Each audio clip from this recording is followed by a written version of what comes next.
Hey. So I wanted to share this insight with you. I'm really passionate about it. I think it's really cool. And it's about how people have this attachment to defending their suffering. And there's a lot of lessons about responsibility in this insight that I'm going to share with you. Responsibility is something that's very nuanced. There are some people who really need to take more responsibility for themselves, and there's some people who really need to take less responsibility. And responsibility in itself is about recognizing from a clear, non-attached, truthful place of what is your responsibility and what is not. When things happen to you, was it your fault? Or was it not? What are you responsible for? And is it possible to take responsibility for everything and still have bad things happen to you? Yes, it is. It is. On this channel, we talk about narcissistic abuse. And narcissists rely on you taking responsibility for them and their emotions and their behaviors. This is called enmeshment. It's also called narcissistic abuse. And what that means is that many of us survivors have been trained to take responsibility for things that aren't ours. And when you start removing that responsibility, you receive backlash from people who believe that if they do something wrong to you, that you are always responsible. And that if something wrong happens to them, that they're always responsible. And that's kind of where this defense of suffering comes in. I wasn't planning on talking about that, but the thing I just said, but the defense of suffering, it's like when you come into contact with people who, when bad things happen to them, they believe they're always responsible. And you share with them like, hey, this awful thing happened to me and I wasn't responsible. They automatically tell you, you were responsible. You need to find out where you were responsible. And what that is actually them kind of almost, it's like people sometimes kind of like almost want to knock you down a peg. And they don't know they're knocking you down a peg sometimes. But it's like if you've done all this work to figure out what you're actually not responsible for, and they want to knock you down. By convincing you that you are, they're basically saying like, fit into the narcissistic system. Fit into it. Conform. But we don't dim to fit in here. We don't do it. We don't dim to fit in. Right? That dims your light. I'm not dimming my light. Are you? I'm not. Fuck that shit. What? Don't dim to fit in, dude. But yeah. So they'll be very defensive, right? They'll be like, well, I take responsibility for everyone else. So you need to take responsibility in this way. But it's like there's misunderstandings about responsibility. It's like these misinterpretations. But yeah, so in narcissistic abuse, narcissists often put people through intensive suffering to get to places where there doesn't really need to be suffering.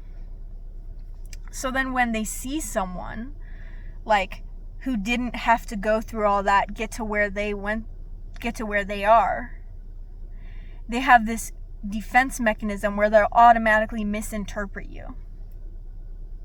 They will choose not to believe that you could do it because they're kind of like attached to their suffering. It's like, if I had to suffer to get this, then you do too. And I really think that we gotta stop that. We gotta stop that. Misery loves company. It's like the epitome of misery loves company, right?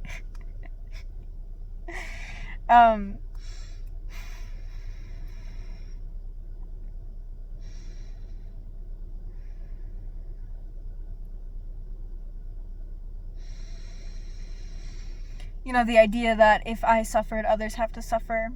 We can just look at the results of that in society. Like, let's look at the results. This is how society is. We kind of have this belief that, you know, everyone needs to suffer. And if you don't suffer, then you're entitled. But what we actually see is that the most entitled people are the ones who suffer the most, right? There's some inversions there about entitlement, maybe. The ones who suffer the most are often the most entitled. Narcissists. And people may believe, and it's like entitled works really. This is so good. Entitled, right? That this is I'm talking about what it means to be entitled. And what it means to be entitled. It's like believing that if you had to suffer to get your title, that it means no one else can have that title unless they did it the way you did. That is what it means to be entitled. So I'll share with you an example of this. So, let's say someone has a leadership position at your job.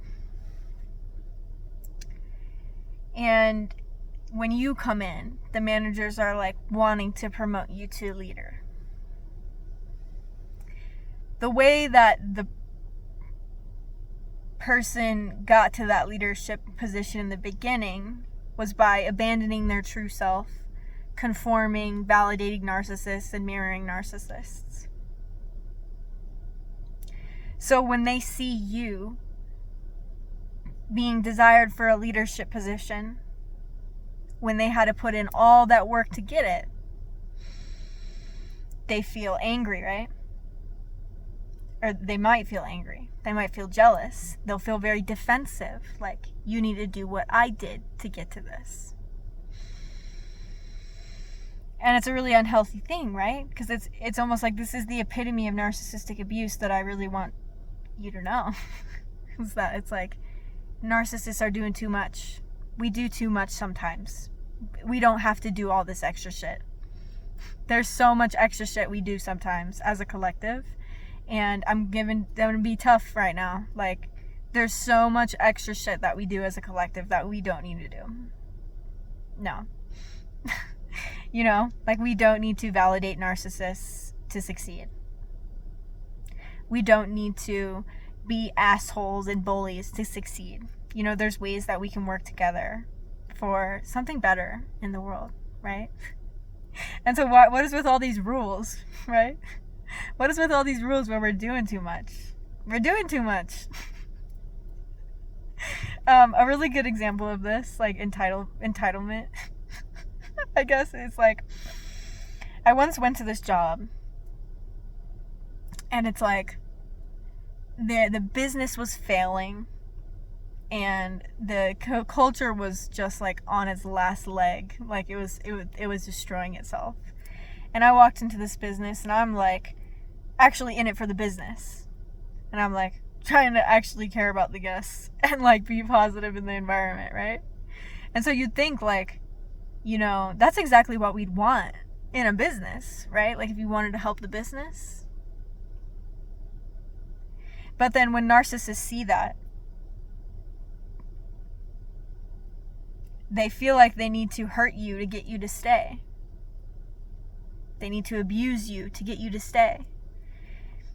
And that's why you don't stay, and that's why they can't get any help. That's why their business is failing. That's why their culture is destroying itself, because they believe they need to hurt others. And so that's what I mean by doing too much. It's like, if you apply for the job, it's because you want the job. You don't have to force people to stay out of fear. And it's like, if you had to suffer a lot to get to your title, and someone else didn't. First of all, maybe they did suffer. Second of all, maybe it's not the person in front of you isn't the problem. Maybe it's the fact that someone made you suffer to get to where you wanted to go. You know? It's like the problem isn't that people can do it a different way than you. Are you guys catching my drift? The problem is that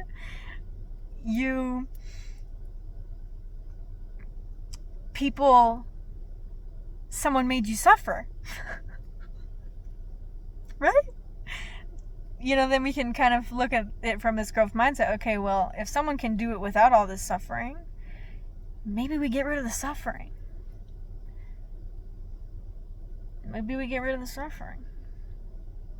Or maybe you realize, wait, actually they did suffer. Maybe they just suffered in a different way. Because I relate to this, and let me know if you relate. It's like a lot of us who've been through a lot of trauma, we're very mature. We're very wise. You and me.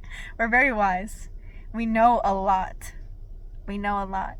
And entitled people who maybe went to school to know what we know and suffered through school may think, oh, it's not fair. They didn't go to school. They didn't suffer like me. Well, actually, we did suffer. That's why we're so wise. That's why we're so mature. You and me. As survivors. That's why we've had to mature so fast. It's because we did suffer. We suffered a lot. And a part of that suffering comes the wisdom and knowledge if you grow through it. If you look at it that way. You grow through it. So, yeah. People will feel defensive of their suffering, and I think the biggest thing that we need is to maybe see, where it kind of comes from is the denial of suffering, right? When someone suffered to get where they want to go and they deny it, it's hard for them to connect to you and see oh, I actually suffered too. We're actually the same. I actually suffered too. It's like we're all suffering, right? But we kind of need more open-mindedness, right? Different types of resolutions of conflict. I teach this on this channel, so if you're interested in this, please subscribe. I'd love to have you join the community and everything. But people kind of the most common way of resolving conflict is misinterpretation, illusions, assumptions. But we can come to the higher perspectives, and that's where you and me as survivors, that's where we become so mature and wise, is we come to those higher perspectives about ourselves and others. And those higher perspectives will always create people who have very beautiful kind of desires, right? The desires of illusion can get very wrong and bad, right? Because if you're in denial about yourself, you can basically do whatever you want and think you're a good person, right? Like when someone's a bad person and they're in denial about it, they think everything they do is good. Sound familiar? So when we come to the higher truths, there's an absence of denial. So, yeah.